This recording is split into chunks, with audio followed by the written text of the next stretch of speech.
يلا يا نور. نور ولد ولا بنت؟ السلام عليكم. يبقى بنوته. قولي يا نور. وعليكم السلام يا حبيبتي. ازيك يا شيخ؟ مبروك. ازيك؟ الله يسترك يا رب. عايزه اسال حضرتك على حاجه كده. انا متزوجه بقالي 15 سنه. والعيال جم؟ عندي عيال. 3؟ بنتين. عندي بنتين. بنتين ربنا يخليهم يا رب. الله يخليك. انا موظفه ومتعوده من ساعه ما اتجوزت بساعد جوزي في البيت، سواء رضيت ام لم ارضى يعني، فانا بساعد في البيت. بتساعدي في البيت؟ ايوه. كل اللي تعبني في طول الفتره دي ان انا كنت بتهان وبتضرب وبتشتم، بس انا كبرت خلاص ما عدتش قادره على ان انا. يعني انت تساعدي في البيت وبتتضربي؟ يعني ده الشكر. يعني الشكر ليكي في الدنيا اللي هي كده، انك تروحي تجيبي البطه والكته وانت جايه من شغلك يا ولد تبضعي وتاخدي بالجزمه. ده اللي بيحصل. ايه الدين الحلو ده؟ دين ربنا. وبعدين انا احلف ما هو دين ربنا الاول عشان اطمنك واطمن اللي بيضربك ان هو كده. حديث مسلم على الشمال في اول سطر عن انس: ان الله يعذب من يعذب الناس. النبي بتاعنا قال كده في الدين اللي احنا نعرفه، ان الله يعذب من يعذب الناس. بس في نوتس كده ملاحظه.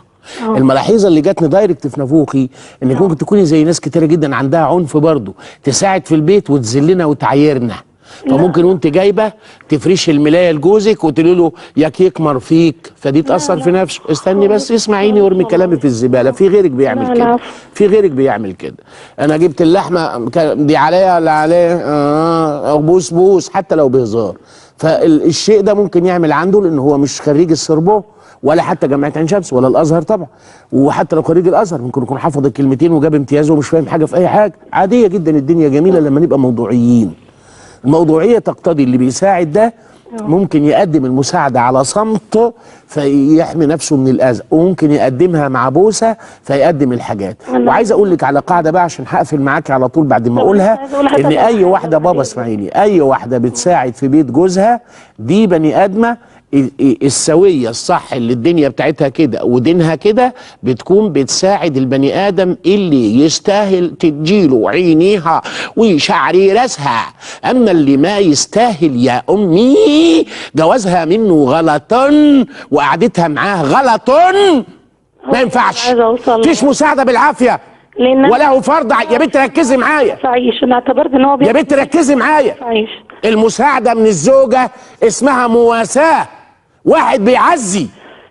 انا لا يمكن اروح اعزي بني ادم في ابوه ولا في حد مات له يقوم يضربني يقول انت جاي ليه؟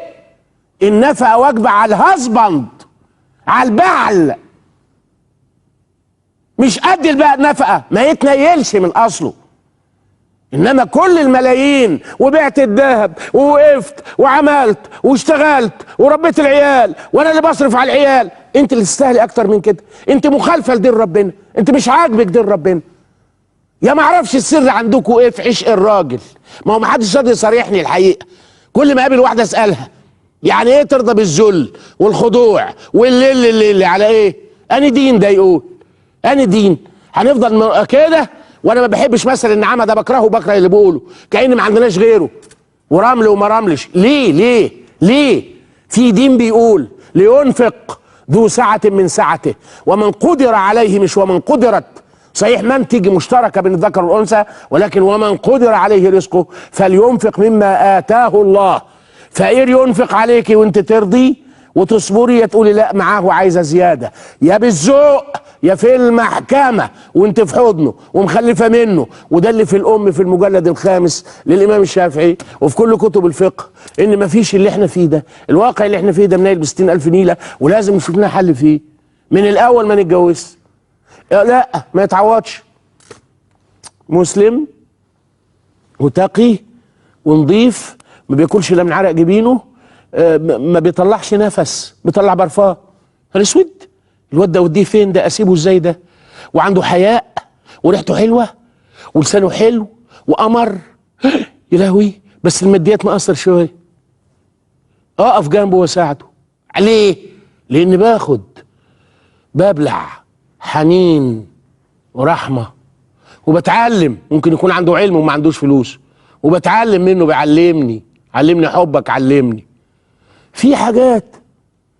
انما اخد واحد دبش ولا خيل ولا مال ولا حسن نطق واصرف انا عليه، شيلي، اسمها كده في الشرع، شيلي، ومن اساء فعليها، من عمل صالحا فلنفسه ومن اساء فعليها. وبعدين لما تعدي سنه واثنين وثلاثه وعشره يركب واكتر. وفي اللي قال على الهوا هنا في الموعظه الحسنه قال لا مش هطلع الا بالبوليس من بيت امها. مين كان قال في الاول انه يقعد في بيت امها؟ هو البيت عليه ولا على امها ولا على ابوها؟ خلاص قعد في بيت امها، يبوس الايد صبح ومساء. الصبح يصبح حماته اللي قواته، قشطة عليها يا رحماني، وياخد بنتها حوايا زي بتاعت امي زمان الله يرحمها، لما كانت تشيل وانا كنت اشيل نيابه عنها على كتفي واملى لها بالليل الميه من تربه ام احسانهم. اكيد في البركه حد دلوقتي فاكر ام احسانهم مين.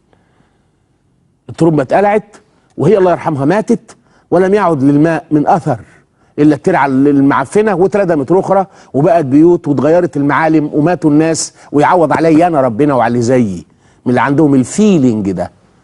لكن الحوايا، حط حوايا تحت راسه وشيل بنتها على راسه.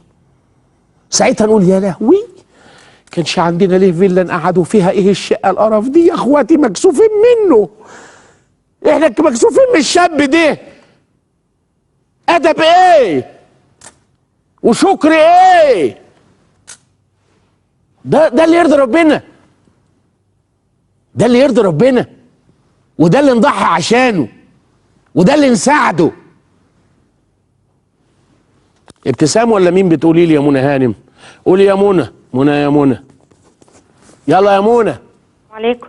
عليكم السلام. ممكن يا منى تاخدي مني ثانيه زياده؟ أؤمر يا دكتور. ليه الست بتعمل كده؟ مستحمله الضرب وبتساعد ليه يا اختي؟ ايه السكرت الكبير اللي في المان MAN؟ متهيألي عشان معظمنا بيبقى تعبان اصلا في بيت اهله وشايف مشاكل بين اهله. بالظبط كده، فبتقول لك يعني هي كلها نار. صح، انا معاك في دي 100%. كان نفسي اعترض عليكي لكن والله ما اقدر.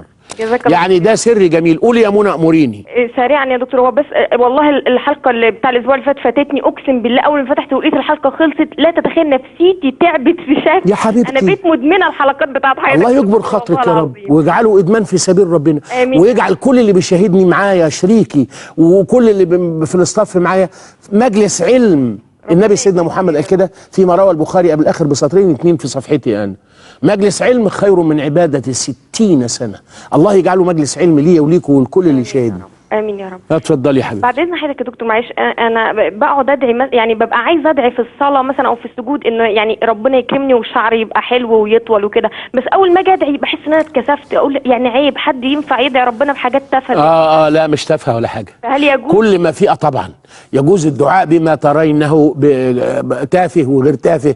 ان شاء الله يا رب تدعي بحاجات انا لا اذكرها وممكن تجول في صدرك وربنا يحققها لك. لكن عايز اقول حاجه كمان يا منى مهمه قوي، وما تستعظميش حاجه على ربنا لما تدعي. يعني من اول عود النعناع لغايه الصاروخ وافخم حاجه، لان ربنا لا يعجزه شيء في الارض، وقال واسالوا الله من فضله. لكن تدعي بكل اللي انت عايزاه. بس عايز اقول لك على حاجه، ان انا ممكن ادعي ربنا بحاجه اسبابها بتقول لا. في هذه الحاله في حاجتين. يعني ممكن مثلا مريض ما بينجبش او واحد ما بيخلفش والعلاج شغال، فده يدعي ويكتر في الدعاء. كويس قوي. مش شايفين سبب لعدم الانجاب، يدعي ربنا لان ربنا يعلم السبب ويعلم امتى ويرزق ويهب وهو يخلق ما يشاء.